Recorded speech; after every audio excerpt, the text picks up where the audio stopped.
Now let's go back to the beginning. Because to understand why that little girl held on so tight, you need to know what kind of woman Clara Hayes was before she ever set foot on the Walker Ranch, and what kind of woman the world had spent 38 years trying to convince her she wasn't. John mine. The wagon pulled into the Walker property on a Thursday morning in the bitter tail end of January 1893, with snow coming sideways off the Texas hill country, and the driver already muttering about turning back before the roads iced over completely. Clara sat in the back with 3 crates of dry goods, a cast-iron pot, wrapped in burlap, and a letter of hire she'd read so many times, the paper had gone soft at the creases. 1 week. Room and board provided. Cook for the household and assist in care of 1 elderly invalid. Pay upon completion.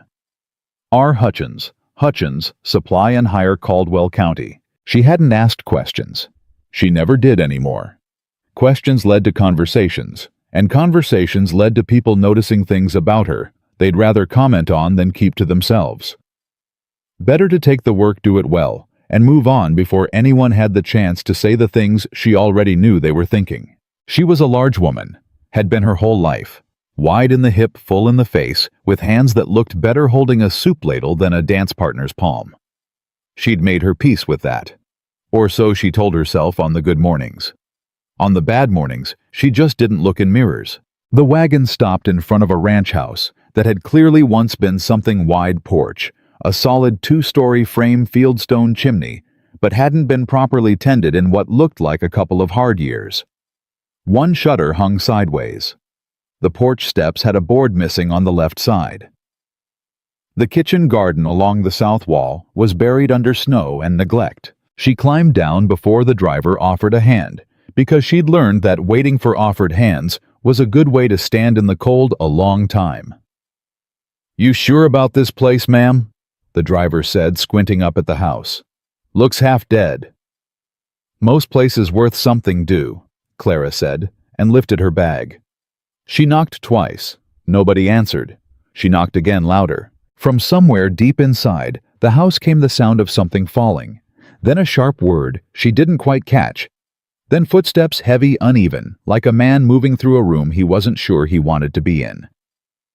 The door opened. Ethan Walker was taller than she expected. Lean in the shoulders, with dark circles under eyes that had probably been handsome before whatever had happened to them.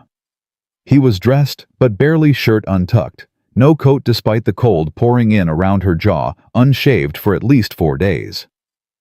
He looked at her the way men looked at unexpected weather. Not rude, just unprepared. "You the cook," he said. "Clara Hayes, from Hutchins Hire." He looked past her at the wagon already turning around in the yard, then back at her. Something moved across his face, not disappointment exactly, but a kind of tired recalibration. "You're earlier than I figured," he said. "I can come back tomorrow if that suits you better." "No." He stepped aside. "Come in." The inside of the house was warmer than the outside, but not by as much as it should have been. The front room had furniture that had been good once, a horsehair settee, a writing desk, braided rugs, but everything sat under a thin layer of disuse, like the house had been holding its breath. A coat hung crooked on a hook by the door. On the table near the window sat a half-eaten plate of something that had long gone cold. "Kitchen's through there," Ethan said. "Pa's upstairs. He has good hours and bad hours. The bad ones are getting more frequent." He paused. "I should tell you we had another woman out here 2 weeks ago, from the church auxiliary." "What happened to her?" "She left after 1 day." He said it flatly. No apology, no explanation. Clara set her bag down. What did she find objectionable? Ethan looked at her for a moment like he was deciding something. "My father can be difficult when he's in pain. She didn't have much patience for it." Another pause. "And my daughter isn't easy to manage right now." Clara had not been told about a daughter. She kept her expression steady. "How old?" "8.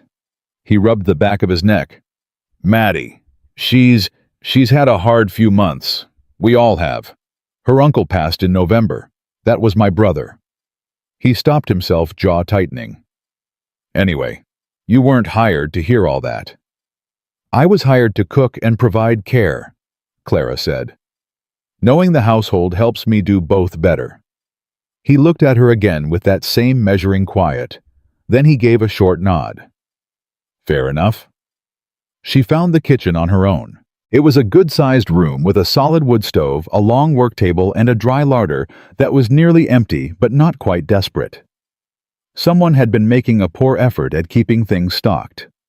She could see the signs of a man cooking for himself and a child burned pot bottoms, mismatched portions, the particular disorder of people eating to survive rather than to be nourished. She built the fire up in the stove, found flour and salt and lard, and started biscuits before she'd even properly unpacked her coat. She heard the child before she saw her. Small footsteps on the stairs, then a pause in the kitchen doorway. Clara didn't turn around. She'd learned over the years that turning too quickly toward a cautious child was the fastest way to make one disappear. "You smell like cinnamon," said a voice behind her. "I was baking this morning before I left," Clara said, still working the dough. "Had some rolls for the driver." "Did you bring any?" "I didn't, but I can make some." Silence. Then, "The last lady didn't cook anything. She just talked about how cold it was, and then she left." "I don't mind cold," Clara said. She turned then slowly the way you'd turn toward a skittish horse. The girl standing in the doorway was small for 8, dark-haired like her father, with Ethan's same watchful eyes set in a rounder, more open face. She was wearing a dress that needed hemming and boots that needed a good polish, and she was studying Clara with an intensity that most adults would have found unsettling. Clara found it refreshing. Children either looked at you or they didn't. They didn't pretend. "What's your name?" Maddie said. "Clara Hayes." "Miss Clara, if that suits you." Maddie took one step into the kitchen, then another. "Are you going to leave too?" Clara placed the biscuits in the pan. "I was hired for a week." "That's not what I asked." She was 8 years old, and she already knew the difference between an answer and an avoidance. Clara looked at her fully then, woman to child, no performance in it. "I don't know yet," she said. "But I don't leave work unfinished. That much I can promise."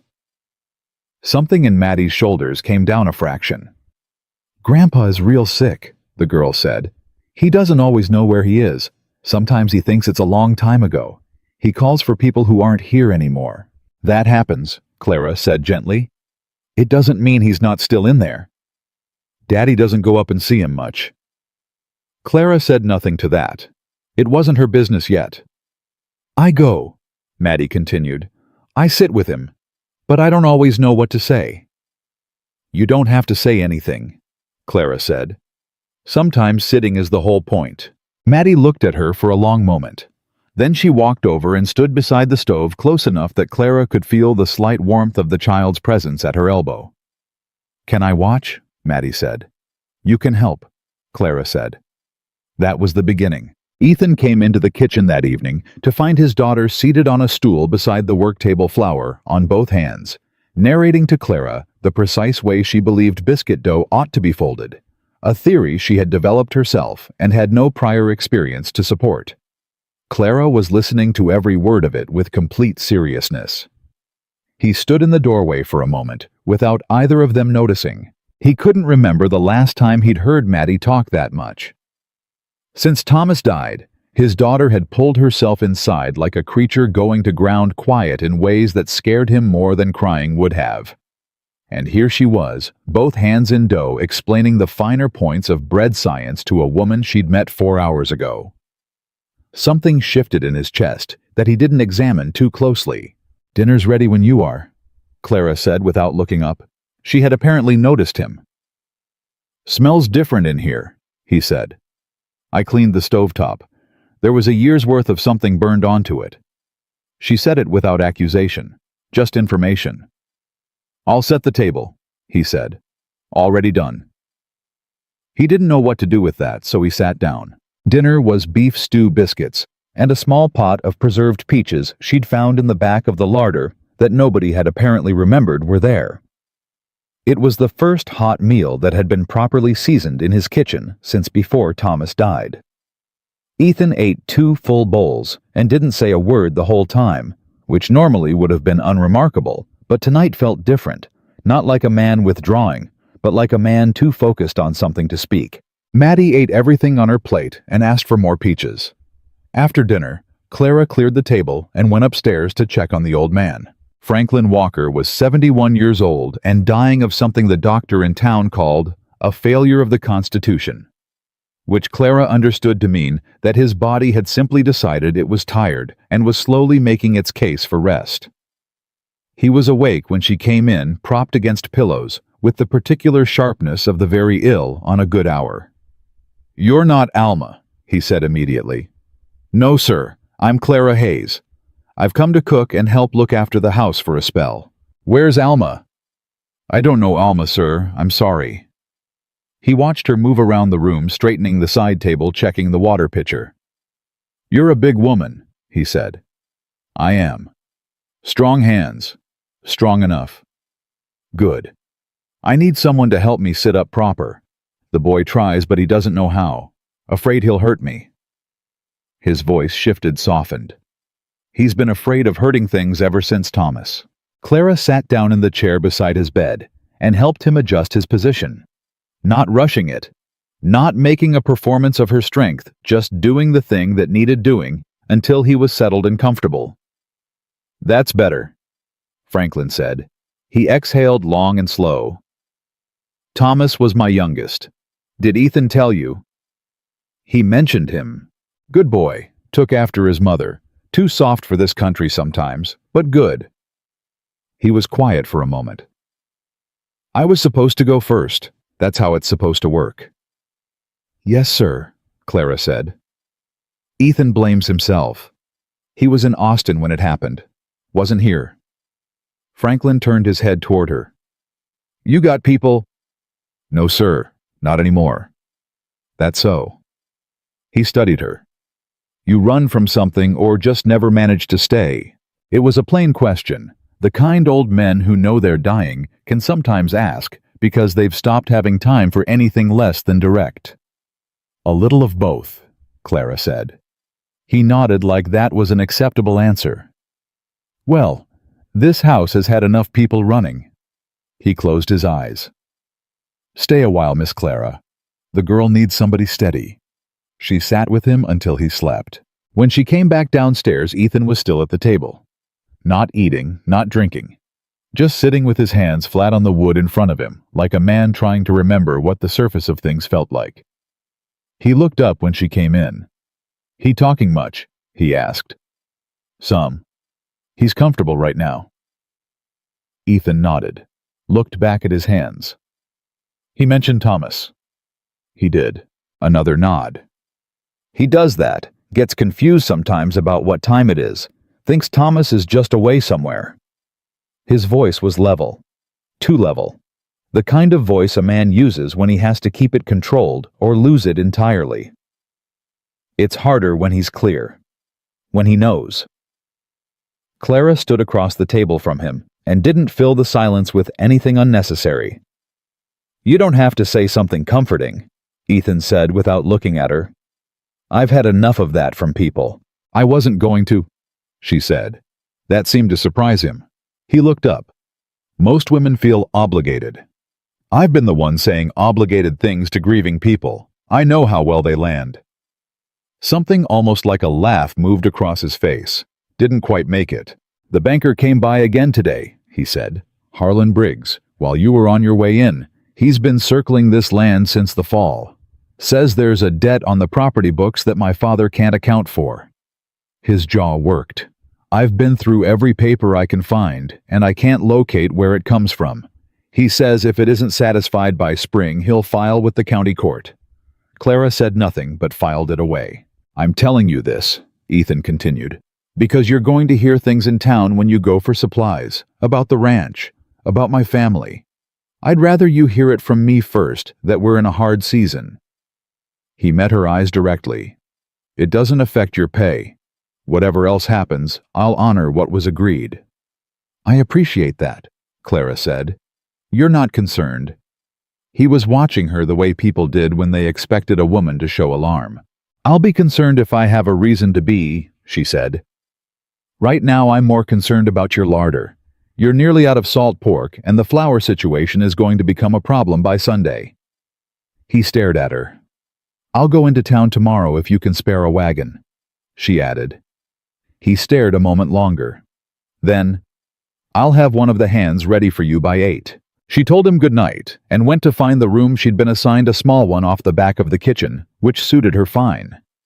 It had a cot and a window and a hook on the wall, and she'd slept in far worse. She lay down without undressing fully, listening to the house settle in the cold. She heard Ethan's footsteps go up the stairs a long time after she'd expected them. Heard him stop outside what she assumed was Maddie's room. Heard a door open, a pause, a door close softly. She heard nothing from above for a while. Then very faintly the sound of a chair being dragged across a floor. He was sitting with his father. She hadn't expected that. She closed her eyes. She wasn't going to get attached to this house. She'd told herself that before, the same thing in a half-dozen different places. She was good at helping. Good at coming in and finding what was broken and making it workable again. She wasn't as good at the part that came after, at being the kind of person someone asked to stay. She'd been asked to stay exactly once in her life, and she still carried the weight of how that had ended. Morning came cold and absolute. Clara was up before the sun stove lit, coffee on biscuits done, before she heard the first footstep on the stairs. It was Maddie. The child appeared in the kitchen doorway in her nightgown, hair loose, squinting against the lamplight. It smells like mornings are supposed to smell, Maddie said. Come sit down, Clara said. You'll freeze standing in the doorway. Maddie came and climbed onto her stool. Daddy's already outside. He goes out real early, before it's even light. Ranch doesn't wait on sunrise, Clara said. He used to take me sometimes, before Uncle Thomas. She picked at the edge of the table. He doesn't take me anymore. I think he's scared something will happen to me too. Clara set a biscuit in front of her with butter and honey without being asked about preferences. The child ate it in the particular focused way of someone who has been eating unmemorable food for long enough that good food demands full attention. Miss Clara, Maddie said between bites. Can I ask you something personal? You can ask. I might not answer. Maddie considered this arrangement. Were you ever married? No. Did you want to be? Clara was quiet for a moment, turning dough she was prepping for the noon meal. Once, she said. What happened? He decided he wanted someone else. Maddie absorbed this with the terrible directness of an 8-year-old. Was it because of how you look? Another woman might have flinched. Clara had been carrying that question for 15 years. She was used to the weight of it. He said it was, she said. Men like that usually find a true enough reason. Maddie stared at her. That's terrible. It was, Clara agreed. For about a year, it was the worst thing I could imagine. Then I started working, and I found out I was very good at things that actually matter. She glanced at the child. Your opinion of yourself is the only one you have to live inside of, Maddie. Other people's opinions are just weather. Maddie sat very still. Then she said, I want to be like you when I grow up. Clara turned back to her dough so the girl wouldn't see what happened to her face.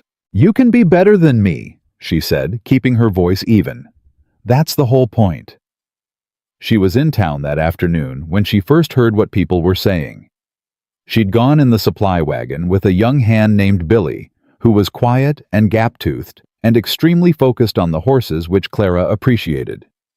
She didn't need conversation. She needed flour, salt, pork, dried beans, and a bolt of thread for Maddie's dress hem. She got everything she needed from the general store without incident. The woman behind the counter was polite enough, though she measured Clara with the particular eye of a small-town woman cataloging a stranger. It was outside loading the wagon that she heard 2 women talking on the opposite boardwalk. She wasn't the kind of woman who dropped to hear her name spoken. She had no vanity about it. But the words Walker Ranch carried across the cold air, and she couldn't help but stand still a moment. Harlan says the old man's lost his mind entirely, one of the women was saying, and the boys know better hiring some traveling woman out of Lord knows where to cook and mind the house. I heard she was a large woman, said the other. Desperately so from what Billy Cruz said. A spinster. Nobody's wife. A pause. Well, said the first woman, something mean and comfortable in her voice, I suppose when a man's got nothing left, he takes what he can get. Clara loaded the last crate into the wagon bed. She did not look across the street. She did not show them a single thing. She climbed up onto the wagon seat and said to Billy, "Let's head back," in the same voice she would have used to discuss the weather. But her hands on the reins were very still, and somewhere behind her ribs something old and tired said, "You knew. You always know.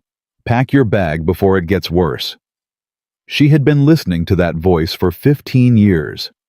For 15 years, it had kept her safe and moving, and entirely alone. She drove back to the ranch in the cold without saying a word. Maddie was on the porch waiting for her when the wagon came through the gate, hopping from foot to foot against the cold, waving both arms like Clara had been gone for a month. "I helped Grandpa eat his lunch," the girl called out before the wagon had even stopped.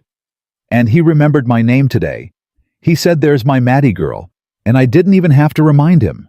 Clara climbed down from the wagon, and Maddie took her hand. Just walked right up and took it. As simple as breathing, as if it were the most natural thing in the world to hold on to someone you'd known less than 2 days. Clara stood very still on the cold ground, and the voice inside her that said, "Pack your bag and go," got just a little quieter. Just a little. She didn't notice the figure standing in the barn doorway until she looked up. Ethan watching, not with the stare of a man assessing a woman, with the stare of a man watching something he doesn't quite know how to name. He looked away first. Clara picked up the nearest supply crate with her free hand. "Come on then," she said to Maddie. "Let's get these inside." And she walked up the porch steps with a child's hand in hers, and the cold at her back, and a house that needed something she hadn't let herself be in a very long time. The lantern in the front window was already lit. She hadn't lit it, Ethan had. She didn't say anything about it, but she noticed. She found the first problem on Friday morning, buried at the back of the kitchen shelf behind a row of empty preserving jars. It wasn't food. It wasn't anything she'd been looking for. It was a ledger, slim water-stained at the corners, the kind a household used to track what came in and what went out against the cost of running a working ranch. She wouldn't have thought twice about it, except that when she opened the cover, the numbers inside didn't match. Not by a little. By enough that her hand stopped turning pages and she stood very still in the cold kitchen, holding the book like it might say something if she waited long enough. She set it on the work table and made a note to ask Ethan about it when he came in for dinner. She didn't get the chance. He came in at noon instead of evening, moving through the back door with the particular speed of a man who'd had a bad morning get worse. He dropped his hat on the hook, ran both hands through his hair, and stood in the middle of the kitchen, not looking at anything specific.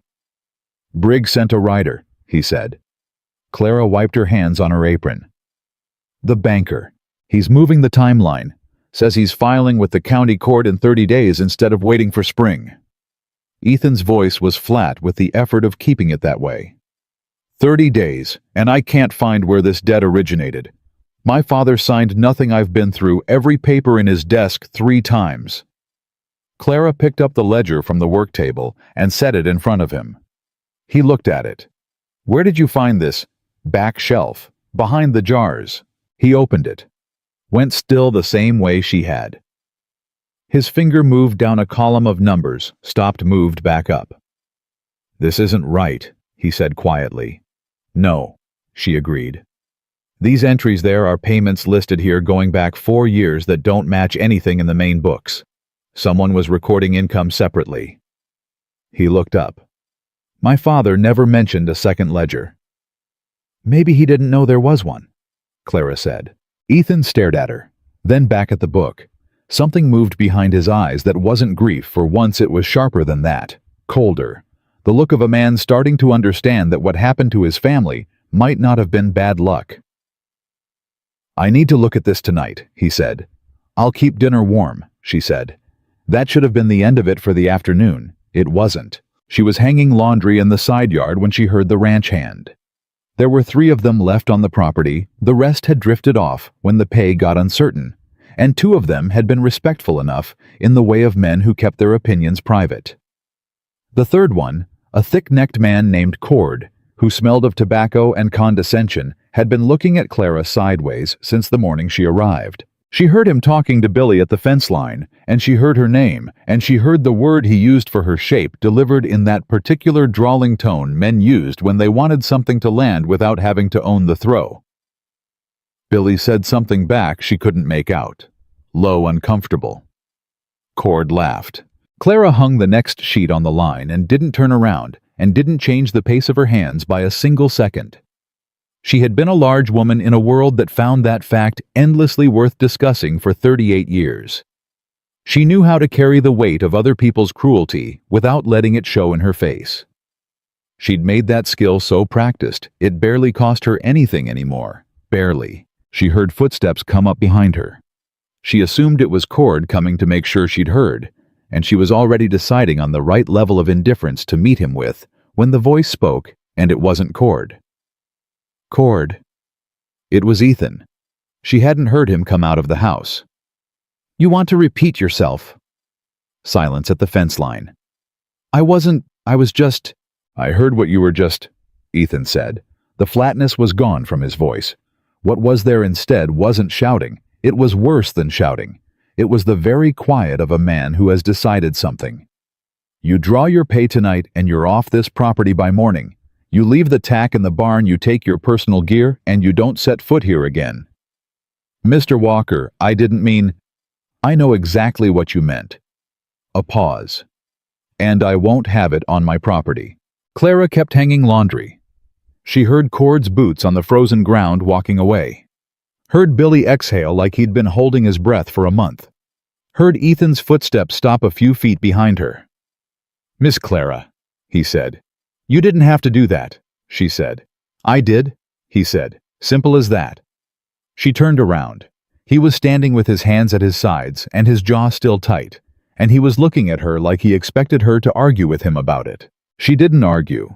She just looked at him long enough for him to understand she'd heard him, that it had landed, and that she wasn't going to make a scene out of it in either direction. "Thank you," she said. He nodded once. Went back inside. She turned back to the laundry, and for exactly 15 seconds let herself feel the thing she hadn't let herself feel in a very long time, which was the simple, staggering fact of being defended. Of someone standing between her and the cruelty without being asked, without making a calculation about whether it was worth it. 15 seconds. Then she folded it back down where it lived and got back to work. That night, Maddie came to find her after supper with her hair braided wrong on one side and a look on her face that suggested she'd attempted to do it herself and wanted nobody to comment on the results. "Mama used to do my hair," the girl said, settling on the stool in the kitchen. "But I don't remember exactly how she did it." Clara dried her hands. "When did your mama pass?" 3 years ago. I was 5. Maddie's voice had the strange flatness of a child who has been sad about something for so long it has become part of the regular weather of her life. "Papa doesn't talk about her much. I think it hurts him." "It probably does." "Do you think it hurts less after enough time?" Clara sat down across from her. "I think it changes," she said carefully. "It doesn't go away, but it stops being the first thing you feel when you wake up. Eventually, it's just part of you, like a scar. You know it's there. You can touch it if you need to, but it doesn't bleed every day." Maddie thought about this with that concentrated seriousness she brought to everything. "Is that what happened with your man, the one who left?" "Something like that." "Does it still bleed?" Clara looked at her. "Less than it used to." Maddie nodded, like this was the answer she'd been working toward. Then she said, "Can you fix my braid?" Clara came around behind her and unraveled the lopsided attempt and started over her hands, working slow and steady through the dark hair. Maddie sat very still, the way children do when they're being touched by someone they trust. That particular stillness that means they're trying to make the moment last. "Miss Clara," Maddie said after a while. I think Papa likes you." Clara's hands didn't stop moving. "Your Papa is a man managing a great deal. I don't think he has much room for liking anything right now." "That's not true. He lit the lamp for you." "He lights the lamp for the house." "He doesn't always," Maddie said. "Sometimes he goes to sleep and leaves it dark. He only lit it that first night because you were coming." A pause. "I saw him do it." Clara tied off the braid. "There," she said. "Even on both sides." Maddie reached up and touched it. "Miss Clara." "Yes." "Are you going to leave when the week is up?" The question hung in the kitchen between them like smoke. "I don't know yet," Clara said. The honest answer same as before. Maddie turned around on the stool and looked at her directly. "I know you said you don't know, but if you had to guess."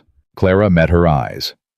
8 years old, with her mother gone 3 years, and her uncle gone 3 months, and her father going somewhere unreachable inside himself, looking at Clara like she was a door that might or might not be open. "If I had to guess," Clara said slowly, "I'd say I'm not in as much hurry to leave as I usually am." Maddie's whole face changed. Something unlocked in it. She didn't say anything. She just climbed off the stool and went upstairs to bed. Clara sat alone in the kitchen for a long time after that. She was going to leave. She always left. She had very good reasons for always leaving, built from the kind of experience that teaches lessons you don't forget. You didn't let yourself need places. You didn't let yourself need people.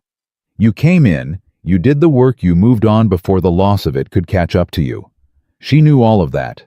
She believed all of that. She also sat in Ethan Walker's kitchen at 9 o'clock at night, listening to the house breathe around her, and didn't get up to start packing. The twist came at midnight. She heard Franklin calling out, and went up without waking Ethan, the way she'd been doing, slipping into the old man's room with a lamp, checking his water, adjusting his blankets, until whatever was troubling his sleep settled again. Usually he drifted back down without fully waking. But tonight, his eyes were open when she came in, and they were clear. The worst kind of clear. The kind that only comes in the small hours when the body drops its pretenses and the mind surfaces completely for just a little while, like a man coming up for air. "Sit down, Miss Clara," he said. She sat. "I've been thinking," he said. His voice was rough but steady. "Thinking about what I should have said before now, and didn't, because I wasn't sure it would do any good." He turned his head toward her. "Thomas didn't fall off that horse by accident." She went very still. "Nobody believed me when I said it. Ethan wasn't here, and by the time he got back, everyone in town had already decided it was a tragedy and closed the book on it." Franklin's hand moved on the blanket. "But Thomas wasn't a careless rider. Never was, not a day in his life. And 2 weeks before he died, he came to me with papers. Documents he'd found in the county recorder's office. His breathing was careful, measured. Deeds. Altered deeds. 6 ranches in this county transferred to shell companies Harlan Briggs controls through a land trust in Austin." Clara's hands were folded in her lap, and she kept them completely still. "Thomas was going to the state capitol," Franklin said. "He told me. He had copies of everything. He was leaving the week after he died." The old man's eyes were fixed on the ceiling. "His saddlebag was never recovered, the one he had with him when they found him." The room was very quiet.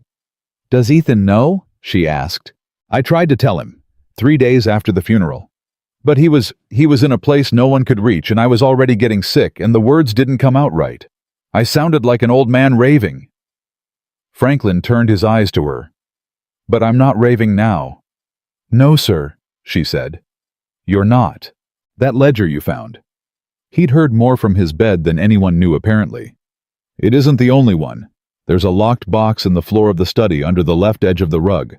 Thomas put it there before he rode out that last morning." His voice dropped. "He told me where it was in case something happened." He said the last part like a man who had been living with the weight of it for months. "Why didn't you say something sooner?" Clara asked. "Because I was scared," the old man said. Simply, without shame. "I'm dying, Miss Clara. I don't have enough left in me to protect Ethan and Maddie if I say the wrong thing to the wrong person. And I needed someone I could trust to be in this house first." His eyes found hers and held. "You're the first person who came in here without wanting something." She sat with him until his eyes closed again, and this time, when he slept, it was the deep sleep of a man who had finally put something down. She went back downstairs. She stood in the dark hallway outside the study for 30 seconds. Then she went in, moved to the left edge of the rug, and found the seam in the floorboards with her fingers. The box was there. She didn't open it. That wasn't her right. She sat on the edge of the desk with the locked box in her lap and waited for morning, and tried to make sense of what she was holding, not just the box, but all of it. The dead brother who knew too much. The banker who needed the ranch gone before anyone started asking questions. The debts that had appeared from nowhere. The saddlebag that was never recovered. She was still sitting there when the sky began to go gray at the window. She heard Ethan's footsteps on the stairs. Heard them stop at the top. Heard him notice her light under the study door. He knocked once and pushed it open and stood in the doorway looking at her sitting on the edge of his desk with a locked strongbox on her knees. "That belonged to Thomas," he said immediately. His voice had gone very careful. "Your father told me where it was," she said. "He said Thomas hid it the morning he died." Ethan didn't move from the doorway. "When did my father tell you that?" "Midnight." He was clear. She held his gaze. "Ethan, he believes Thomas was killed." The silence in the room was absolute. Ethan walked in and closed the door behind him. He sat down in the chair across from her and put his elbows on his knees and his face in his hands for exactly 5 seconds. Then he took his hands away and looked at her, and his eyes were red but dry, and his jaw was set with the particular hardness of a man deciding something on the spot about how much falling apart he can afford.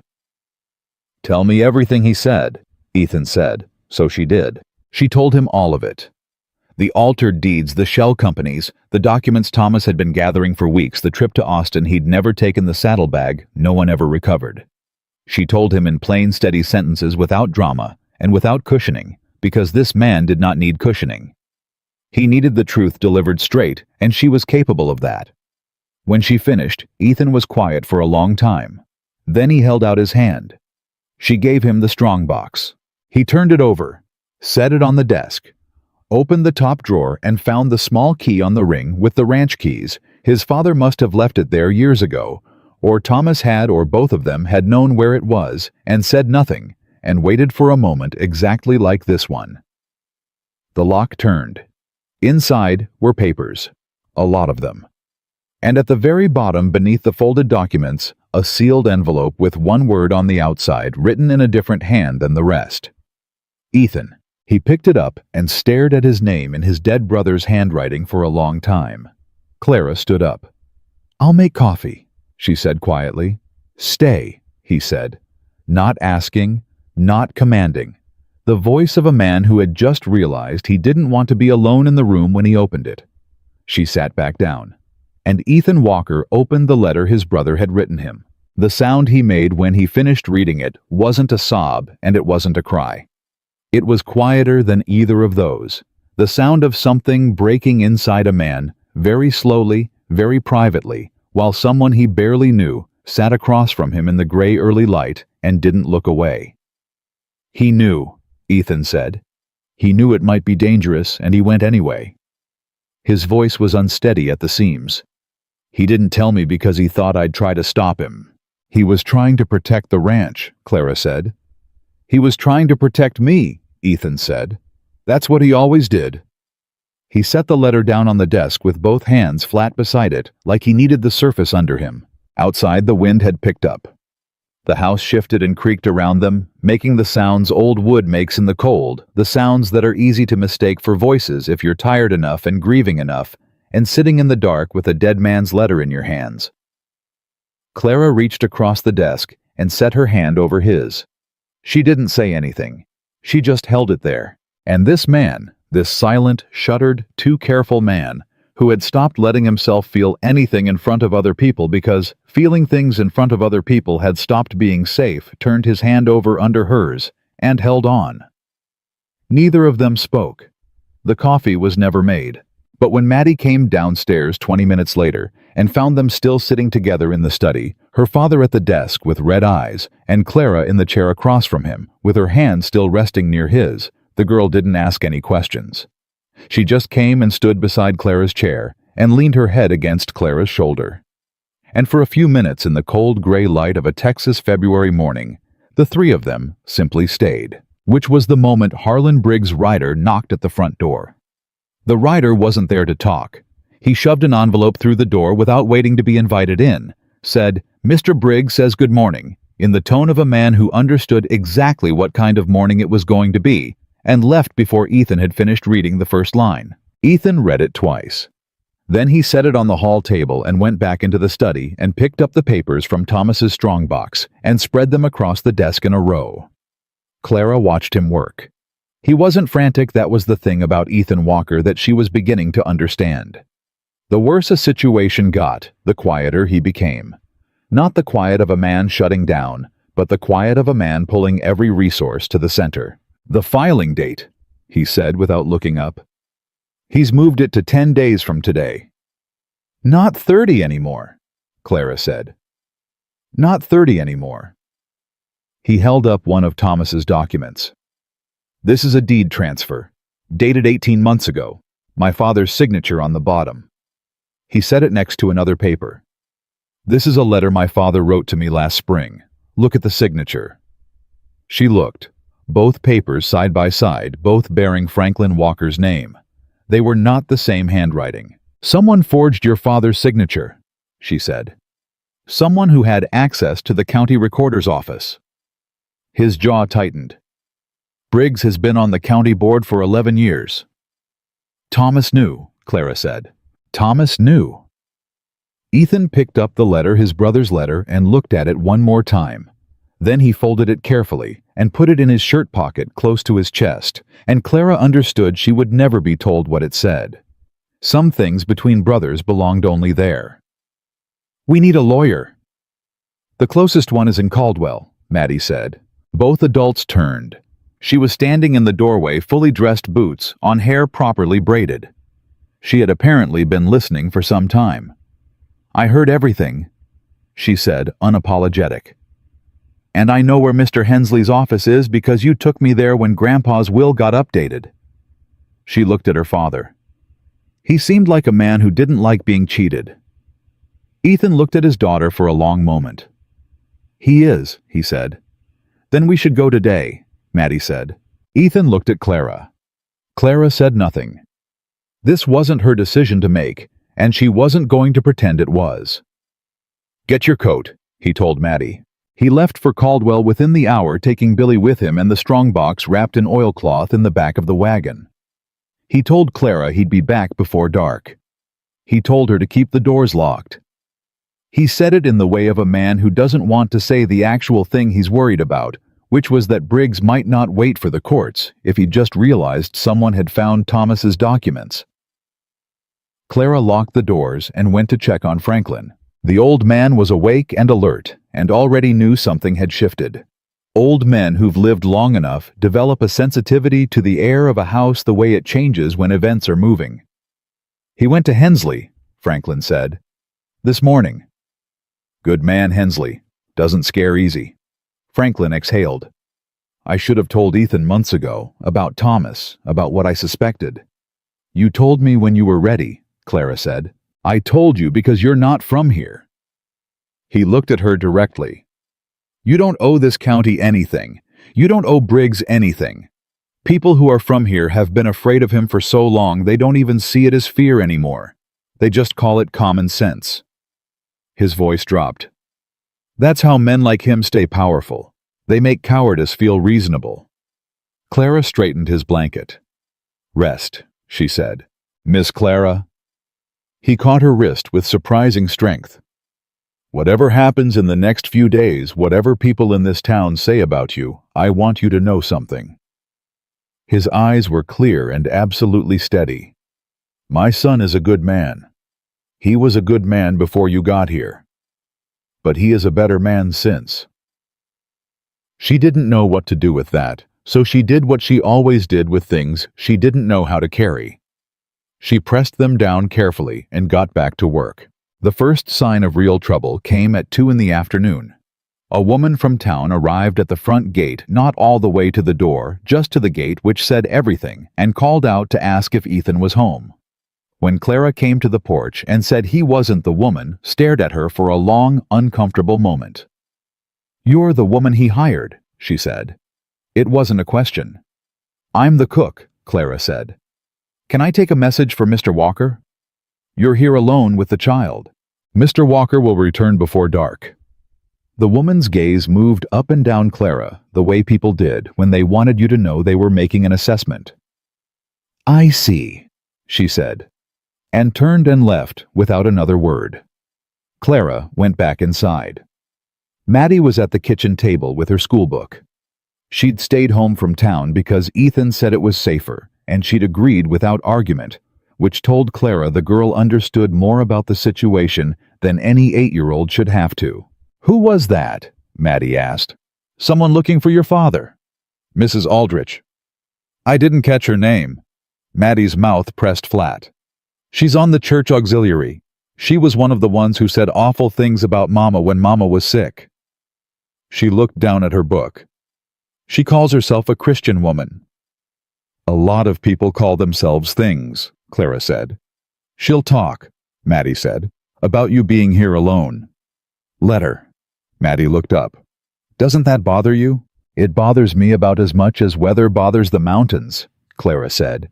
"The mountain is still there when the storm passes." Maddie stared at her for a long moment. Then she went back to her schoolbook, but the set of her jaw had changed. Something about the metaphor had taken root. Ethan came back at dusk with Billy and without the strongbox. He left the papers with Hensley, he told Clara, in the kitchen, while Maddie was upstairs with Franklin. The lawyer had gone pale when he saw the forged deed, paler still when he heard Thomas's name. And then very quiet, in the particular way of a man who is suddenly understanding that something he assumed was complicated is actually something much worse. "Hensley said Briggs has been doing this for 8 years, Ethan said. "At least 4 other families. He just picks the ones he thinks can't fight back. Widows, old men, families already struggling." His voice was very controlled. "He picks them on purpose." "He picked wrong this time," Clara said. Something shifted in Ethan's expression. The controlled flatness softened just at the edges. "Hensley needs 3 days to prepare the filing. He says we have a strong case, but until it's filed..." He stopped. "Briggs will hear that I went to see a lawyer. He has people everywhere in this county. He'll know by tomorrow." "Then we stay ready," Clara said. "Clara." He said her name plainly, without the formal prefix the way he'd been starting to say it over the last few days, without seeming to notice. "If this gets worse before it gets better, if Briggs comes here..." "Then we deal with it," she said. "You don't have to be part of this," he said. "You were hired for 1 week. That week is up tomorrow." She looked at him steadily. "Are you asking me to leave?" He didn't answer right away. That told her what she needed to know. "I'm telling you that what comes next could be ugly," he said, "and I don't have the right to ask you to stand in the middle of it." "You're not asking," she said. "I'm deciding." He held her gaze for a long moment. "All right," he said. The next morning was when the real ugliness began. She walked to the edge of the property to check on the kitchen garden, frozen solid still. But she'd had an idea about the layout she wanted to measure and found a note stuck to the fence post. It was unsigned. The handwriting was deliberately disguised. It said, "The fat woman should go back where she came from before she gets what she deserves." She stood holding it for a moment. Then she folded it and put it in her pocket and went back inside. She didn't tell Ethan. She told herself it was because it wasn't worth mentioning. She didn't examine that decision too closely. By noon, Billy came back from a supply run to town with his ears red and his mouth tight in the way of a young man who has heard things he doesn't know how to report. "People are saying things, Miss Clara. he said at the back door. "About you and Mr. Walker." "I imagine they are," she said. "Bad things, not true things." He was clearly pained by the combination of having to say this and not knowing how to soften it. "Mrs. Aldrich told Reverend Marsh that you've been using the situation to that you have designs on Mr. Walker," Clara finished. Billy's ears went redder. "Yes, ma'am." "And what does the Reverend say?" "He's not saying anything directly. He never does." Billy shifted his weight. "But Hector, the handover at the Donnelly place, told me this morning that 2 of our men were warned last night that anyone who speaks up for you or Mr. Walker would find their next hire impossible in this county." His voice dropped. "Briggs's men doing the warning." She took that in, set it next to the note in her mind. Both of them together painted a picture she had seen before, in different places, with different names. Men like Harlan Briggs always went for the weakest-looking point first. And she was to everyone watching from outside the obvious place to press. She was the woman nobody had sent for. The woman nobody had chosen. The woman who could be removed from the story without anyone powerful enough to object. That was what they thought. That was what they were counting on. "Thank you for telling me, Billy," she said. "Go get some lunch." He went. She stood at the kitchen window and thought. She was still thinking when the sheriff rode through the gate at 3 o'clock. He was a man named Dobbins, mid-50s, uncomfortable in his own skin, in the way of someone whose job requires more than they signed up for. He came to the front door and asked for Ethan, and when Ethan appeared, he handed over an envelope without meeting anyone's eyes directly. "Court order," he said. "Filed this morning. You've got 10 days to satisfy the debt or the property goes to lien." He finally looked up, and there was something in his face that wasn't quite an apology and wasn't quite nothing. "I'm sorry, Ethan. I'm just doing what the paper says." "I know you are, Tom," Ethan said. "Did Hensley's filing come through yet?" The sheriff hesitated. "It came in at noon, but Briggs has contested it already. Says the documents are fraudulent." He dropped his voice. "He's bringing in a lawyer from Austin, Ethan. One of the real expensive kind." "So is Hensley," Ethan said. "As of this morning." The sheriff nodded, looked at Clara standing in the hall behind Ethan. Something passed across his face she couldn't entirely read. Then he tipped his hat and left. Ethan closed the door. He turned around and he and Clara looked at each other across the hallway. 10 days, he said. "Hensley has the documents," she said. "They're real, Ethan. Briggs can claim they're fraudulent, but the forged signature is there in black and white next to your father's actual writing. A judge with 2 eyes can see it." "A judge who isn't on Briggs's payroll," Ethan said. That was the thing neither of them had said yet, and now it was said. They stood with it for a moment. "Let me look at those account books again tonight," Clara said. "The ones I found on the shelf and the ones in the study. If Briggs has been running false debts through the county records, there may be a pattern that Hensley can use to show a history of fraud beyond just our case." Ethan looked at her. "You can read accounts?" "I kept books for 3 different households before I moved to cooking full-time," she said. "One of them was a mercantile. I know what falsified entries look like." Something moved across his face. Not surprise exactly. More like a man recalibrating an image he'd been holding, making room in it for dimensions he hadn't seen before. "All right," he said. They worked at the study table until nearly midnight. Maddie fell asleep on the settee at 9, and Ethan covered her with his coat without missing a beat, the automatic tenderness of a father so practiced, it came without thought. Clara found the pattern at 11:15. "Here," she said, spreading 2 ledgers side by side. "Look at the entry dates. Briggs records the debts in arrears. He backdates them by 6 to 14 months. That means he's claiming the money was owed before the ranchers had any idea a debt existed. It's how he gets around any record of a loan being made." She ran her finger down a column. "But he makes a mistake, every time. The handwriting on the backdated entries is different from the surrounding ones. He writes the fraudulent entries himself, instead of having his bookkeeper do it because he doesn't want a witness to what he's writing." Ethan leaned over her shoulder. She felt the warmth of him close the particular focused stillness of a man reading something that confirms the worst thing he suspected. "That's him," Ethan said quietly. "That's Harlan Briggs's handwriting. I've seen it on letters. I'd know it anywhere." "Then Hensley can subpoena the county records and show the same pattern across all 4 properties," Clara said. "It's not just our case. It's a conspiracy of fraud across 8 years. She looked up at him. "That's not a civil matter anymore. That's criminal." Ethan straightened. He stood very still for a moment, breathing. Then he said, "We need to get this to Hensley first thing tomorrow." "I'll have it organized by morning," she said. He looked at her. Really looked the way he had started doing in the last 2 days.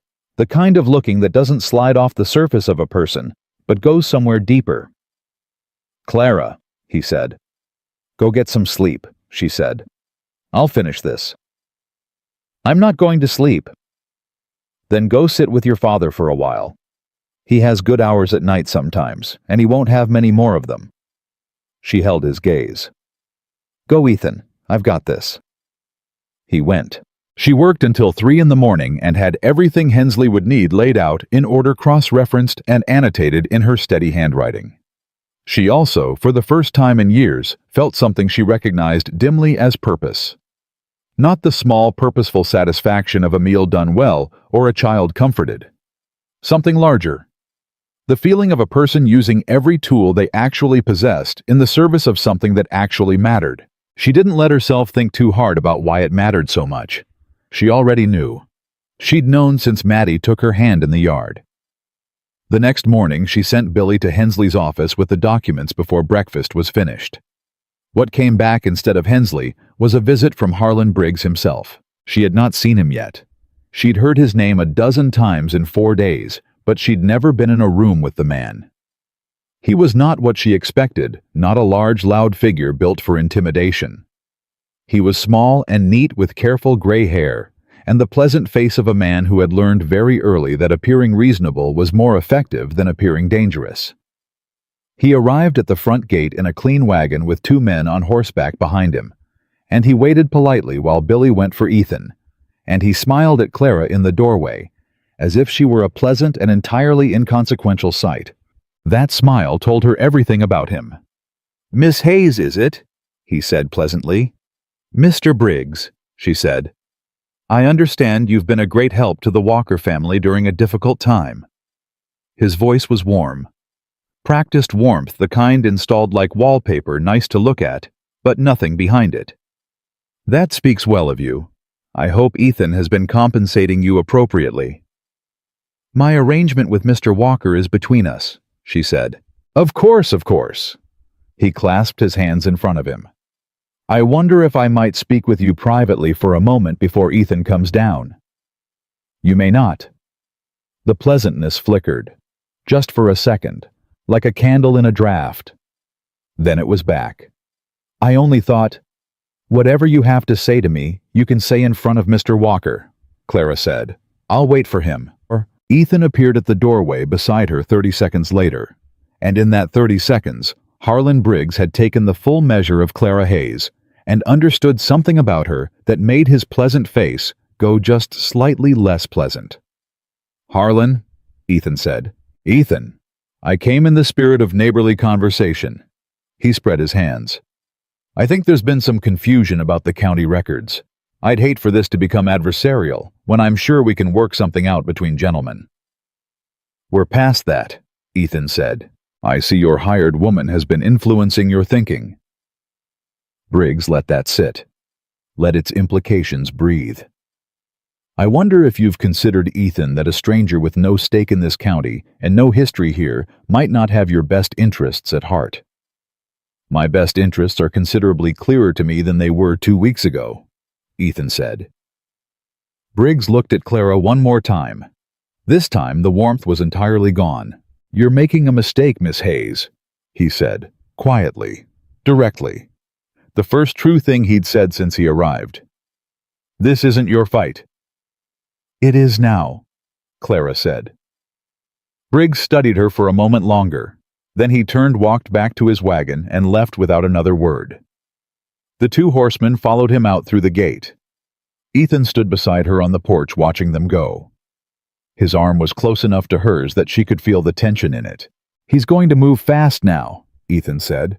"I know," she said. "It's going to get worse before the court date."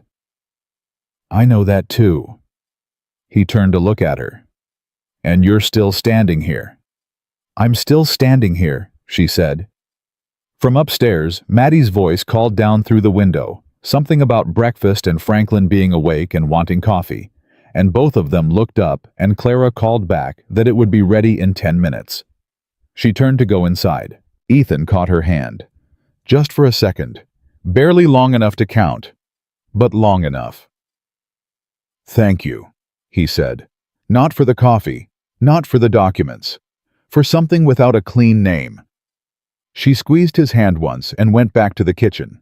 She was still steady, still calm, still sure of herself in all the ways that counted. She didn't tell him about the note she'd found on the fence post, or that when she'd gone to the window at 2 a.m. to rest her eyes from the ledgers, she'd seen a single lantern moving at the far edge of the property line. Just standing there, in the dark, not approaching, just watching. She had not looked away from it for a long time, and it had not moved. Whatever Harlan Briggs was planning, it was already in motion. And it was bigger than a court filing. She knew it the way you knew a storm was coming before the clouds arrived, in the pressure of the air, in the quality of the silence, in the way every animal on the property had gone still since his wagon rolled out of sight. She put the biscuits in the oven and kept her hands from shaking through sheer force of a will she'd been building for 38 years. And she waited. The lantern moved just before 4 a.m. Clara had been watching it for 2 hours from the kitchen window. Her hand wrapped around a cooling cup of coffee, her body still, while her mind ran every possibility in order from most to least likely. A ranch hand from a neighboring property. One of Briggs's men taking a position. Someone who'd gotten lost in the dark. It moved toward the gate. Stopped. Then a voice came low across the yard. "Walker. Ethan Walker." She went to wake Ethan before the voice finished saying his name. He was already at his bedroom door when she reached the top of the stairs, dressed like he'd been lying on top of the blankets, waiting rather than sleeping. He took the stairs 2 at a time, and she followed him to the front door. The man at the gate was named Calhoun. He ran the Calhoun spread 2 miles east, one of the families on Thomas's list. He was a rancher in his late 50s, with a weathered face and the posture of a man who'd spent 40 years being pressed down and had recently decided he was done with it. "I heard you went to Hensley," he said when Ethan stepped onto the porch. "My wife's cousin works in the office." He pulled his coat tighter. "Is it true you have documents?" "I have them," Ethan said, "because Briggs came after my deed 18 months ago. I paid what he said I owed because I didn't know I had a choice." Calhoun's voice was flat with old anger. "But if you're filing, if there's a case being built, I want to add my name to it. I kept every paper I signed, every one." Ethan looked at him across the gate for a moment. "Come inside," he said. Clara put the coffee on. By 5 a.m, 2 more men had arrived. Hensley had been quietly, carefully sending word through channels Briggs didn't control. By daylight, there were 4 ranchers sitting at Ethan's kitchen table, each of them with their own version of the same story, each of them having carried it alone until now. Clara made enough coffee for an army and kept herself at the periphery of the conversation where she belonged. This wasn't her land. These weren't her neighbors. But she listened to everything, and when one of the men pulled out a deed that showed the exact same backdated entry pattern she'd identified in the Walker ledgers the night before she set down her coffee cup and said quietly, "May I see that?" 4 men looked at her. Ethan said, "Clara found the pattern in our books. Let her look." She looked, confirmed it, showed Calhoun where the handwriting shifted, showed him the date discrepancy she'd found. Calhoun stared at the paper for a long time, then looked up at her with the expression of a man who has just seen proof that he wasn't wrong and wasn't crazy and wasn't alone. "How did nobody see this before?" he said. "Because Briggs banks on people not comparing notes," she said. "He keeps each family isolated with their shame. If nobody talks to each other, nobody sees the full picture." Calhoun looked at Ethan.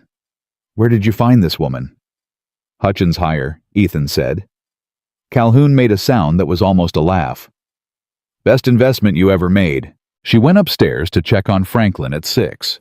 He was awake and knew exactly what was happening downstairs by the sound of it. The low rumble of multiple men's voices, the movement of boots across the floor below. "How many?" he said. "4 ranchers so far." Franklin closed his eyes. Something in his face moved relief and grief at the same time, the complicated expression of a man who has waited too long for something, and now that it's arrived, can also clearly see everything the waiting cost. "Thomas would have had them all at the table 6 months ago," he said. "Thomas started it," Clara said. "Ethan's finishing it."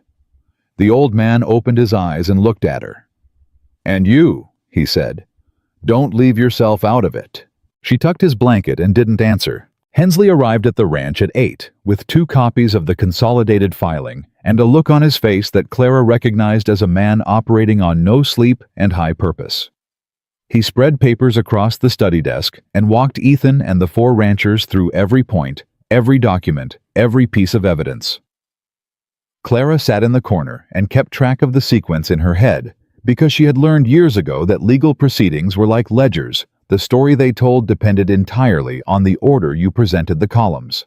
At one point, Hensley paused, looking at the annotated cross-reference she'd prepared the night before, and said to Ethan, "Who did this?" "Clara," Ethan said. Hensley looked at her. "Have you done legal work before?" "No," she said.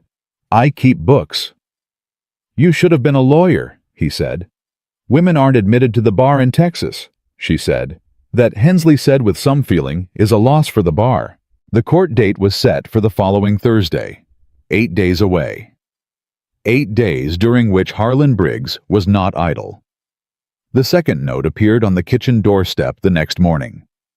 This one was uglier than the first. She burned it in the stove before Ethan could see it and went about her day. The Sunday church service was where things cracked open publicly. Ethan had decided they would go. Clara had agreed because not going would have looked exactly like what Briggs wanted it to look like a guilty retreat. Maddie dressed herself with unusual care that morning, braided her own hair nearly correctly, and came downstairs with the specific gravity of an 8-year-old who understands that today is important without being told precisely why. They walked in together. Ethan, Maddie, and Clara. The silence that moved through the congregation was the particular silence of people recalibrating. Clara had heard silences like it before. She walked up the center aisle with her chin level and her hands still at her sides, and she looked at no one with anything that could be read as a challenge. She just walked. She sat on Ethan's left. Maddie sat between them.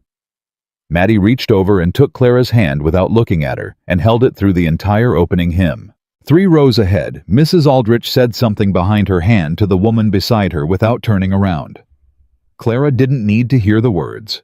She'd read that particular posture her whole life. After the service, standing outside in the cold, Reverend Marsh approached with the careful neutrality of a man trying to serve God and politics simultaneously. He shook Ethan's hand, said good morning to Maddie, then looked at Clara and said nothing. Not rudely, just the pointed omission of a greeting, the small, sharp social blade that cost nothing to deliver and was intended to remind her of her position. Ethan noticed. "Reverend," he said, "I don't believe you've properly met Miss Hayes. She's kept my household running and my daughter cared for, and my father comfortable for the past 2 weeks. I owe her considerably." The Reverend made an expression that wanted to be a smile. "Of course, Miss Hayes." "Miss Clara," Maddie said loudly and clearly. "That's what we call her, because she's family." Nobody said anything for a full 3 seconds. Then Maddie tugged Clara's hand and said, "Can we go home? I want to show you where Mama's roses are planted. They'll come up in spring if we look after them now." And Clara let herself be pulled away across the churchyard by this fierce small girl who had just without any apparent effort drawn a line in front of everyone watching. Family. The word was still moving through Clara's chest when they reached the wagon. She didn't look back at the Reverend. She didn't look at any of them. But she heard very clearly a woman's voice from the direction of the church steps say loudly enough to carry, "She has no shame at all, does she, coming here like she belongs." And she heard even more clearly Ethan's voice say from directly behind her, "She belongs exactly where she chooses to be." The days before the court date moved in a strange rhythm, tense and close, and oddly domestic at the same time. The ranch had its work, and the work continued, regardless of lawyers and court filings, and the slow gathering pressure of what was coming. Fences needed mending. The cattle needed moving. Billy and the remaining hand worked sun up to dark, and Ethan worked alongside them, and Clara kept the house, and tended Franklin, and fed everyone at the end of the day. Maddie showed her the rose garden, a long, dormant bed along the south wall that her mother had planted the first year of her marriage. They spent an afternoon working the frozen soil at its edges, loosening it for spring, clearing the dead growth away. Maddie talked about her mother while they worked small things, sensory memories, the smell of a certain soap, a song she used to hum, the way she'd always kept a candle on the windowsill when Ethan was working late. "She sounds like she was wonderful," Clara said. "She was." Maddie's voice was steady with practice. "I don't think Papa will ever stop missing her." "No," Clara agreed. "He probably won't." "Is that bad for you, I mean?" Clara looked at her. The directness of the question was pure Maddie, no cushioning, no hedging, just the thing she actually wanted to know. "No," Clara said carefully. "Loving people who are gone doesn't take away from loving people who are here. There's enough room." She paused. "The heart doesn't work like a ledger. You don't run out." Maddie absorbed this with her usual intensity. Then she sat back on her heels and looked at the garden. "I think Mama would have liked you," she said. Clara felt the words land in a place she hadn't known was open. "That means a good deal," she said, and meant it entirely. Franklin had a bad 2 days in the middle of the week. He wasn't lucid, wasn't comfortable, called for people who weren't there, and pushed away the people who were. Clara sat with him through most of it, spelling Ethan through the night, keeping her voice even and low and consistent, even when he looked through her like she wasn't there. On the third day, he surfaced. "You're still here," he said, blinking at her in the morning light. "Still here," she said. "Did I say terrible things? Nothing I haven't heard before." He made a sound that might have been a laugh. "Liar." He studied her for a moment. "How much longer before the court?" "2 days. I should be there." "You should rest," she said. "I want to be there, Miss Clara." His voice gained an edge of something that wasn't stubbornness exactly, it was something more like dignity. The insistence of a man who has very little left and is choosing carefully how to spend it. "I want Harlan Briggs to look at me when those documents come out. I want him to see that I'm still alive, and I know exactly what he did." She looked at him for a long moment. "We'll see how you feel on Thursday," she said. "That means no," he said. "That means we'll see." He let it go, which told her how tired he really was. After a while, he said more quietly, "My son trusts you." "I hope so." "He doesn't trust easily. Hasn't since Margaret died." He meant Ethan's wife. "He shut himself down after that. I watched him do it piece by piece like a man boarding up a house for winter. Only he never came back out for spring." Franklin's eyes were clear and sad and completely certain. "Until about 10 days ago." Clara was quiet. "I'm not telling you what to do," Franklin said. "You're a grown woman and you've managed your own life without my opinion for 38 years. He paused. "But I'm an old man who's running short on chances to say things that matter. So I'm saying this, one, don't let what was done to you before teach you to refuse what's being offered now." She sat with the weight of that for a moment. "Go to sleep," she said. "You're deflecting," he said. "You're exhausting," she said with enough warmth in it that he smiled. "Stay," he said. His voice was going soft with fatigue. "Promise me." She pulled the blanket up. "Get some sleep, Franklin." He closed his eyes. She sat beside him until his breathing evened out, and then she sat a while longer, and she thought about what it meant to be offered something you'd stopped believing existed. Not because the thing had stopped being real, but because you'd learned through a specific and particular kind of pain that believing in it was more dangerous than not. She was still thinking about it when Ethan appeared in the doorway. "How is he?" he said. "Resting. He had a good hour." She stood. "He wants to come to the courthouse." "That's not—" "I know. I told him we'd see." Ethan came and looked at his father for a moment. The sleeping face of an old man, smaller somehow in sleep, the lines of his face arranged in something that wasn't quite peace but was moving in that direction. "He looks better than he did 3 days ago," Ethan said. "He's stubborn," Clara said. "It's keeping him going." The corner of Ethan's mouth moved. "Family trait." She gathered the water pitcher to refill it and turned to go. "Clara." He said it quietly, not wanting to wake Franklin. She stopped. "The court date is Thursday." He was looking at his father, not at her. "Whatever happens after that, however it goes, I want you to know something." He stopped himself. Started again.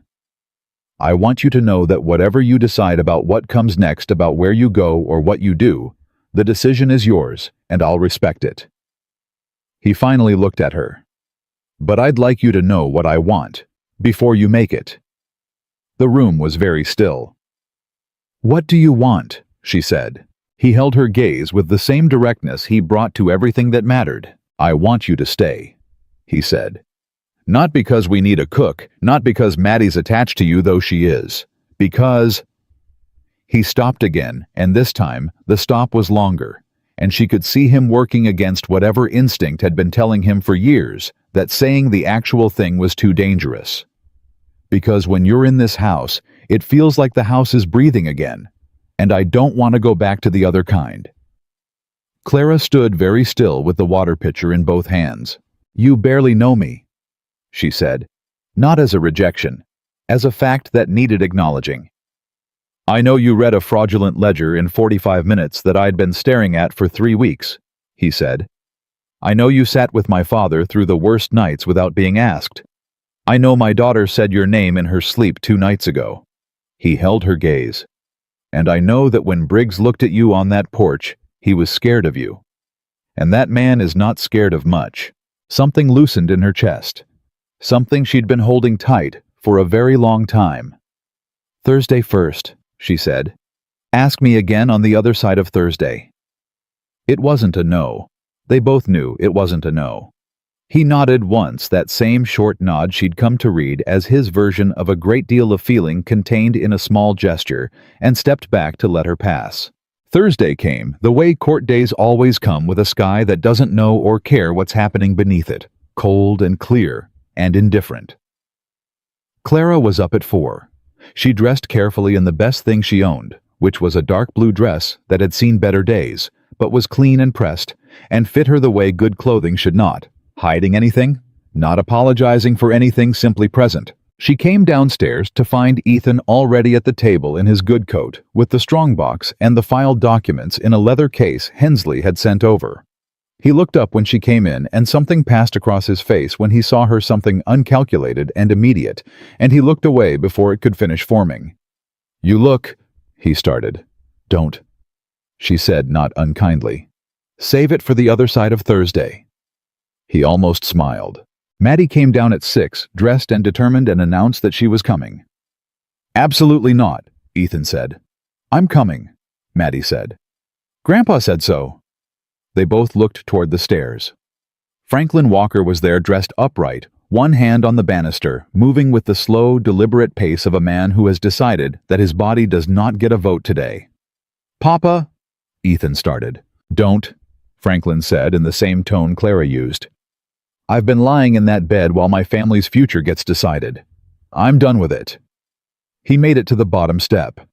"Help me to the wagon, Ethan. Or don't, and I'll walk." There was a long moment. Then Ethan went and put his shoulder under his father's arm. They came into the courthouse together. All 4 of them. The room was already half full when they arrived, and it went quiet as they walked in, that particular quiet of a crowd that has been talking about people and has just been surprised by their actual presence. Clara walked beside Ethan with Maddie's hand in hers, and Franklin moving slowly on Ethan's other side, and she kept her chin level and her eyes forward, and she gave no one in that room anything to read in her face, except that she was exactly where she chose to be. Harlan Briggs was already seated at the front of the room with his Austin lawyer, a thin man in an expensive coat, who had the careful posture of someone paid to appear unimpressed.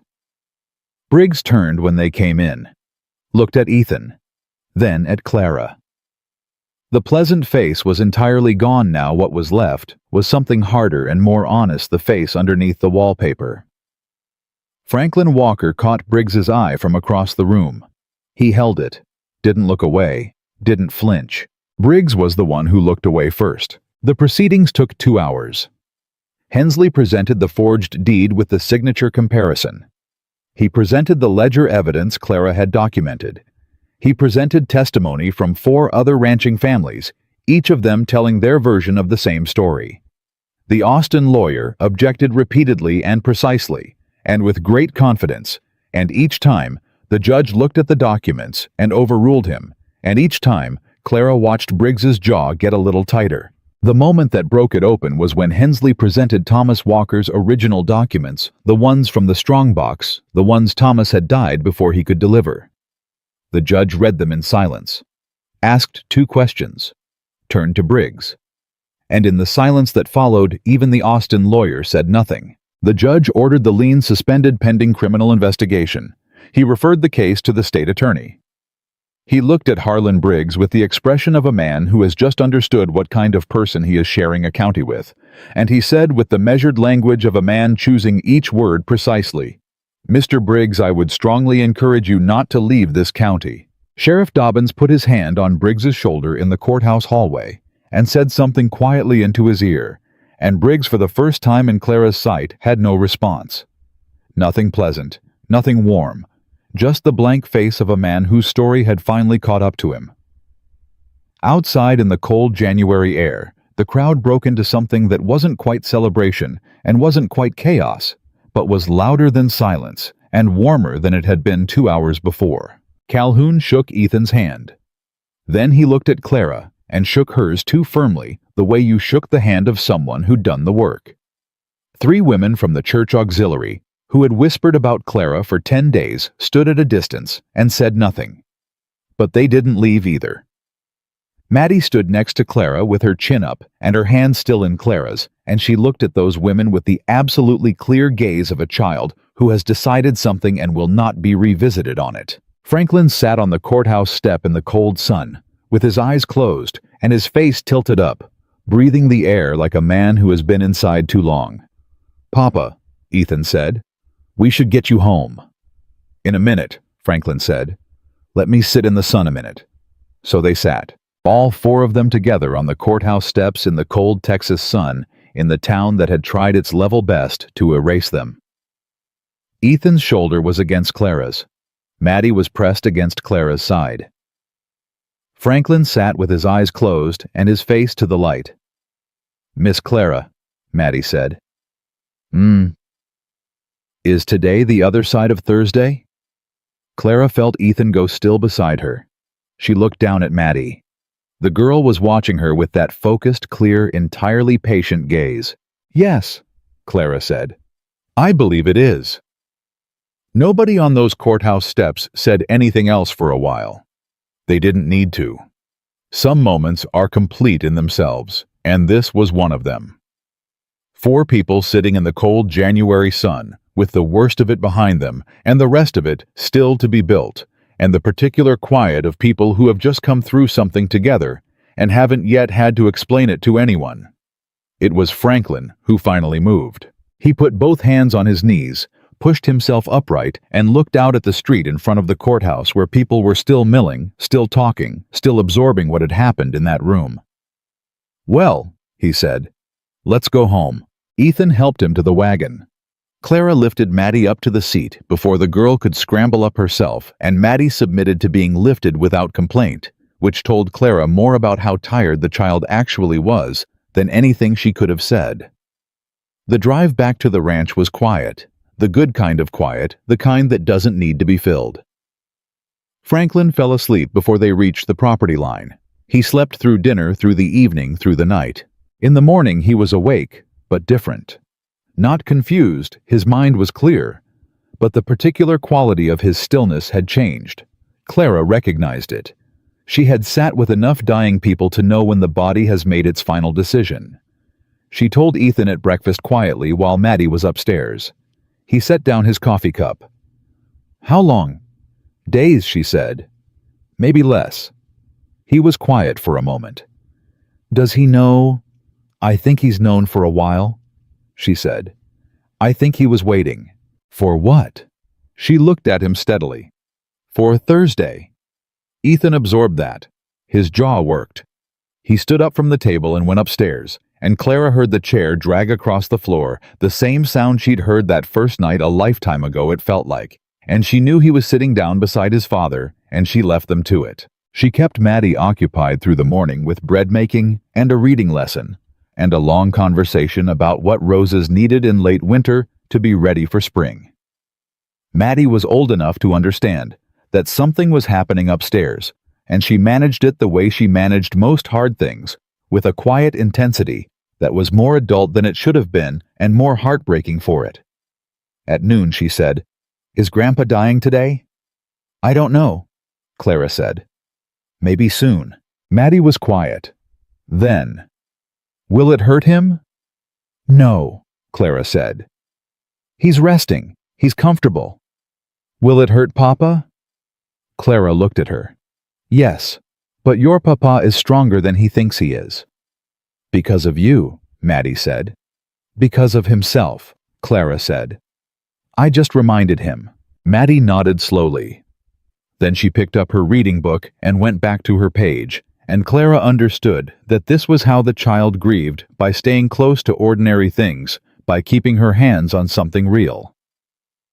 Franklin Walker passed on a Friday afternoon in February, with the sun coming through the window of his room, and his son's hand in his, and Clara sitting in the chair by the door in case she was needed, and not in the way if she wasn't. His last clear words spoken that morning when Ethan had stepped out briefly, and Clara had been the one beside him, were, "You didn't save this ranch, sweetheart." "No, sir," she'd said. "You saved my boy." He'd looked at her with eyes that were tired and certain and entirely at peace. That's the only thing that mattered. She hadn't trusted herself to speak. "Tell him I said so," Franklin said. "After. When there's time." She had nodded. He had closed his eyes. She told Ethan that evening after everything that needed doing was done, and Maddie had cried herself to sleep, and the house had taken on the particular settled weight of a place that has lost someone and is still deciding what it is without them. She told him what Franklin had said word for word the way she'd promised. Ethan stood at the kitchen window with his back to her for a long time. When he turned around, his eyes were red, and his face had the look of a man who has been holding something enormous and has just been given permission to set it down. "He said that," Ethan said. "He did." Ethan looked at her. He was right. "He usually was," Clara said. He crossed the kitchen and stopped in front of her close enough that she could see everything happening in his face, the grief and the gratitude and the thing underneath both of them that had been building since the morning she'd found him standing in the kitchen doorway, watching his daughter talk about bread. "I meant what I said," he told her. "On the courthouse steps. After Thursday." "I know you did," she said. "I'm asking you to stay, Clara. Not for a week. Not for the season."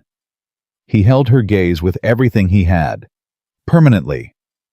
The word sat between them. Permanent. She had not been anyone's permanent in her entire life. She had been hired and released and moved on and started over so many times that permanence had stopped feeling like a real thing, more like a story other people lived. Something she heard about secondhand and nodded at politely and never quite believed applied to her. "I'm not easy," she said. "Neither am I."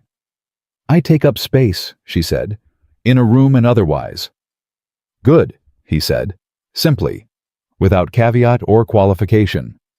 "This house has been too empty for too long." She looked at him for a long moment. This quiet, difficult, fiercely decent man who had fired a worker for cruelty and defended her at a church gate and held her hand in the dark while he read his dead brother's letter. Who had lit the lamp on the first night before she arrived and never explained why. "All right," she said.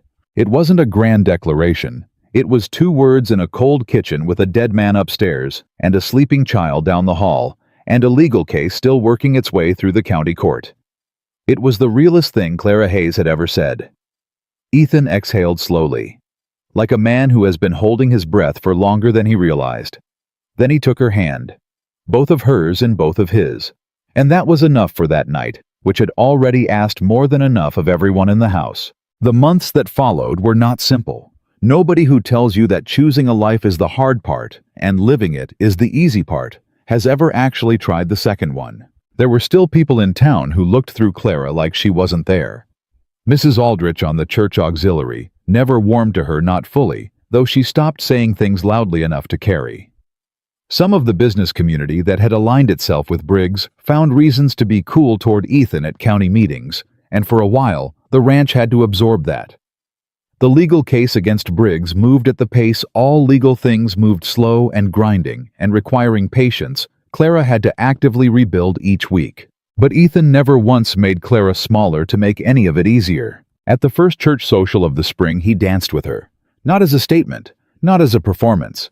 He simply walked across the room and held out his hand, and she took it, and they danced in front of everyone, and his eyes didn't move to gauge the crowd, and his spine didn't stiffen against what people might be thinking.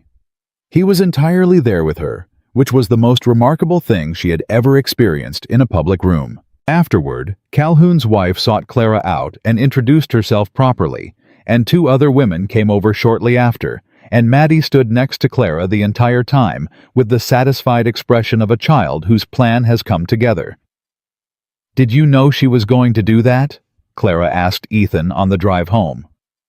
"Do what?" "Stand there all evening like she was establishing territory." Ethan almost smiled. "She's 8. She doesn't establish territory." "She absolutely does." He did smile then. "She learned it from somewhere." Clara looked at him. "Don't start." He was quiet for a moment, easy and relaxed, in a way she was still getting used to seeing in him, the way a man looked when he'd stopped bracing for loss. "She's happy," he said. "She hasn't been this happy in 3 years." "She's resilient," Clara said. "She would have found her way regardless." "Maybe," he said. "But she found it faster with you." In April, when the ground had softened enough to work, Ethan came in one morning and told her to come outside. She followed him around to the south side of the house. There was fresh lumber laid out along the wall next to Maddie's rose garden. "What is this?" she said. "Greenhouse," he said. "Or it will be. I'm not a particularly fast builder." He glanced at her. "You mentioned once the first week you were here that you loved flowers as a girl, that you never had a place to keep them." She stared at the lumber. "You remember that?" she said. It had been one sentence almost in passing said to Maddie during a conversation she hadn't even been sure he'd overheard. "I remember most things you say," he said. She stood there in the April mud, looking at the outline of a greenhouse that didn't exist yet, and something in her chest did something she didn't have clean language for. Not tears exactly, not joy exactly, but the particular overwhelming sensation of being known. Not despite yourself, but including yourself. The actual full version. "It's going to take you all summer," she said, voice steady. "Probably," he said. "I'll help," she said. "I was counting on it," he said. Maddie's roses came up in May, white and stubborn and more vigorous than either of them had expected, fighting through the last cold snaps with that particular tenacity of things, planted by someone who loved them. Maddie stood at the kitchen window the morning the first buds opened and called for Clara and Ethan both at once, and they came and stood on either side of her and looked at the white roses against the south wall. "Mama would have said they needed deadheading by June," Maddie said. "She'd have been right," Clara said. "Did you know about deadheading?" "My mother's garden," Clara said. "A long time ago." Maddie leaned against her side. "Tell me about your mother's garden," So Clara told her standing at the kitchen window in the May morning light, and Ethan listened from the table without pretending he wasn't, and the house settled around all three of them with the ease of a place that has found its shape again. The first woman arrived in June. She came on foot with a carpet bag and a bruise above her left eye. She hadn't bothered to cover because she'd run out of things to cover it with and people to explain it to. She knocked at the back door, which was the door travelers sometimes tried when the front felt too formal, and Clara answered it. The woman was somewhere in her 40s, heavy-set gray-streaked hair with the look of someone who had been a long time past exhausted and had recently run out of pretending otherwise. "I heard you feed people," the woman said. "A man in town said the ranch on the East Road fed people who needed it." "Come in," Clara said. She sat the woman at the kitchen table and fed her without asking questions, the same way Clara had been fed a long time ago in a different kitchen, by a woman who had the good sense to understand that what a person needed first was to sit down and eat. Ethan came in from the yard and took in the situation. Without a word, poured himself coffee and sat at the far end of the table with his back to the door, giving the woman the illusion of privacy in the room, which was such a naturally decent thing to do that Clara had to look away for a moment. The woman's name was Ruth. She had nowhere to go. She had skills. She'd kept books for her husband's business for 12 years before he'd decided her skills were less valuable than her replacement. Clara kept her for a week. Then Ruth stayed for 2. Then Ethan built her a proper room off the kitchen, and nobody discussed it as anything other than practical, because it was, and also because Ruth turned out to have a gift for organizational accounting that made the ranch's recovery from the Briggs years move considerably faster. After Ruth came Margaret. After Margaret came a woman named Louise, who was 71 and had been turned out of her daughter-in-law's house with one bag and an apology. Louise couldn't do heavy work, but she could teach, and Maddie's education improved dramatically within the first month. By winter, there were 4 women living and working on the Walker property, each of them with a different story that arrived at the same sentence: nowhere else to go. Clara never advertised. She never hung a sign. Word moved the way word always moved in small counties, through the invisible channels of women talking to women in church hallways and at well pumps and across back fences. The Walker Ranch word said, "The woman there. She'll feed you first and ask nothing." Ethan watched it happen with the quiet attention he brought to everything. He added rooms, he expanded the kitchen, he made no speeches about it and sought no credit. When county men asked him what he was running out there, he said, "A working ranch," and went back to work. One evening in November, when the first real cold had come, and the kitchen was full of the warm noise of women cooking and Maddie doing her schoolwork at the table, and someone's borrowed fiddle being practiced badly in the next room, Ethan came and stood beside Clara at the stove and watched his house for a long moment. "Thomas would have loved this," he said. "Tell me something about him," she said. He thought about it. "He used to bring home strays, dogs mostly. One time a calf he found in a ravine. My father would say we didn't have room, and Thomas would say room was something you made." He paused. "He was right." "He was right," Clara said. Ethan was quiet. "I think about him every day." "I know you do. It doesn't hurt the same way anymore." He looked at her. "It still hurts, but it's like you said to Maddie about her mother. It's a scar now, part of the shape of things." She turned to look at him fully. "He'd have liked you," Ethan said. "From what you've told me," she said, "I'd have liked him back." He reached over and tucked a strand of hair behind her ear that had come loose from its pin. A small private gesture, the kind that belongs only to people who have moved past performing for each other into something quieter and more real. "Come outside for a minute," he said. She followed him onto the porch. The night was cold and clear, and the stars were the enormous Texas stars that made you feel both small and held at the same time. He went to the post beside the gate and hung a lamp there. The light swayed gently in the cold air. "First snowstorm of the season," he said. "Or close enough."